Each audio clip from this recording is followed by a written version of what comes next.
Hey everyone, welcome back. It's Brandon from Elevation Process. Before I kind of get into the topic for today's video, which is going to be all about how I found ways in my own life to make some of those really difficult decisions. It's a question that I often get asked in my own practice. So I thought it might be helpful just to kind of outline the process that I go through, that I find helpful. That's going to kind of be included in the video today. But before I go on, I did have a question between now and the last video that I ran concerning how you can help, how the community can help. I just wanted to address it before we start today. To be completely honest, every time you guys comment, every time you share this video, you like the page, you send it on to someone else, that helps me more than I could ever thank you for. Again, a huge part of the business and what I'm trying to do here is to get this message out to as many people as possible and to help as many people as possible. And that really only happens with your support. So to answer that question, just like the video, share it, with the people that you're involved in your own life. And if you find it to be particularly relevant to your own life, comment. Let's start a conversation around some of these topics. Thanks for the question. One of the questions I get all the time is, what should I do? I'm having difficulty in my life. How do I manage this? How do I deal with this? What do I do? So I just kind of wanted to address this topic. I think it's one that, most people certainly have difficulty with on a daily basis. I kind of wanted to go over my thoughts on this and specifically, the process that I use in my own life, because I think it might be helpful for some people. So I think the first thing, to remember is you got to be very careful, specifically when you go to a psychologist or counselor or a life coach or whomever it is, asking them this question and expecting them to give you the answer. Okay? One of the things I think it's important to remember is that, psychologists and doctors and psychiatrists and all of these people, we have lots of different years of education. We're highly trained in what we do. We don't know exactly what it's like to be in your life. Okay, I tell people all the time when I see them, you're the expert on your own body. You're also the expert in your own life.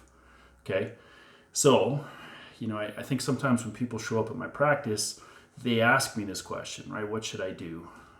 It's a complicated answer, and be very careful or leery about people that tell you, okay, this is exactly what you should do step by step to get out of this situation. We're not God.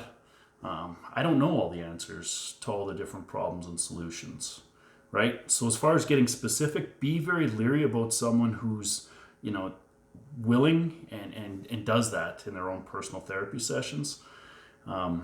It's a very easy trap, I think, for people to fall into, but something that I would warn you about. So that's the first thing. Again, we're not God. We make mistakes all the time. We have difficulties in our own lives. And, it's true. Just because someone's a psychologist or a psychiatrist doesn't mean that they're not having issues in their own family life, right? Their own marriages, their own relationships. We're human. So, again, expecting kind of the answer sheet or whatever from us, I'll just caution you about that.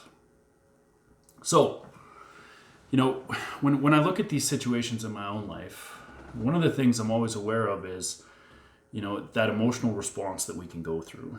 And, without getting into this in too much detail, essentially there's kind of the frontal lobe of our brain, this kind of frontal area part. This is the area that we use for, thinking, planning, problem solving, all of those things. And then there's kind of the deep-seated area of our brain that's kind of underneath that cap or that cortex. And that's kind of where the majority of our emotional response comes from. And I think we need to be specifically aware of the fact that, during times of stress, during times when our emotions get really high, we can make a lot of bad decisions, We all have situations in our life where, we said or did something that we later look back on and regret. That's part of being human. That's part of the mistakes that we make and part of, the learning process. But, I think one of the things we do need to be aware of is be careful of making decisions based on how you feel emotionally in the moment.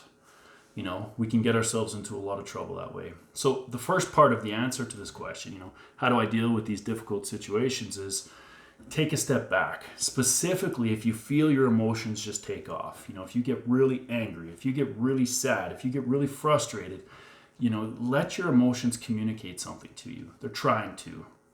Okay? Recognize that. And instead of, acting on it, which is something that we all do or we all want to do right away, take a step back, allow time. Time is really important because what happens is, our emotions will peak and then they come back down. And when the emotions come back down, that deep-seated area of our brain, its hold over us starts to weaken and the frontal lobe of our brain can kick back in, right? And we can, again, think about situations from both people's vantage points, put ourselves into someone else's shoes and see how they might be feeling the way that they're feeling. So the first part is, essentially do nothing. Take a step back, be aware of those emotions, don't act on those emotions, and allow time for those emotions to kind of cool down, okay? The second part is, and again, I know this is dependent on different people, but if you do have some kind of social support network and people that you trust in your life, ask them, have a discussion with them. One of the things that, we really take advantage of, and I know I'm very fortunate in my own life, to have a really strong social support network. That's something I'm very thankful for, and I recognize that not everyone has that. So this second step, is kind of reliant on whether or not you have this. If you do have people in your life, though, that you can trust, that have your best interest at heart, you feel like you can communicate to and they can communicate back, access that. That's a really powerful resource. Human beings, we survive as a species because there's lots of us. We're not all the same. We can look at situations and think and plan and problem solve in different ways. And that's really, one of the things that has why we're at the top of the food chain. Okay? So rely on that social support network if you have it. I think it's a fantastic resource and something I would recommend. So the third part of this answer, and this is after you've kind of allowed time for your emotions to calm down, you've thought about the situation. If possible, you've talked to friends, you've accessed your social support network. The third part of this is, I always try and make these decisions based on my own values and beliefs. What's most important to me, right? Unfortunately, there's no easy answer to a lot of the difficult questions in life. Life isn't easy. Life can be very difficult. I find in my own life, if I put my own values and beliefs and the things that I think are really important in my own life at kind of the forefront of that and use that as kind of my North Star, I find that I in general, have more success with my decision making that way.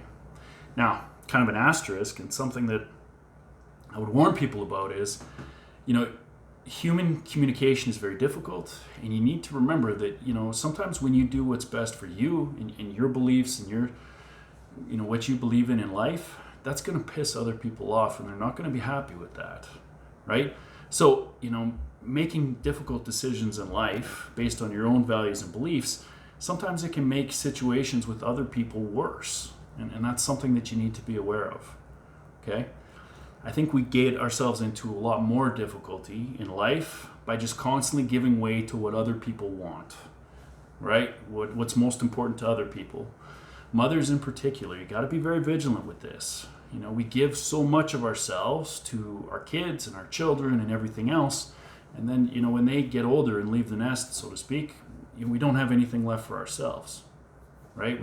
We go through a process of trying to find out who we are, who we were before we had kids. So, making decisions in life based on my own values and beliefs is something that I would recommend to everyone, something that I find personally to be quite helpful in my own life, with the asterisk again and the warning that sometimes this is going to upset people around you, right? Difficult decisions in life, life isn't easy. Life's difficult. But, when I make decisions in my life based on what's important to me and my own values and beliefs, I'm okay with that, right? Because it was most important for me. So I hope that helps. Again, I hope that you guys find these videos to be helpful. Thank you very much again for watching the video. And again, if you find this video to be helpful, share it with other people. Let other people know about this. Again, what we do very much depends on you. So thanks again for taking the time. Have a good day.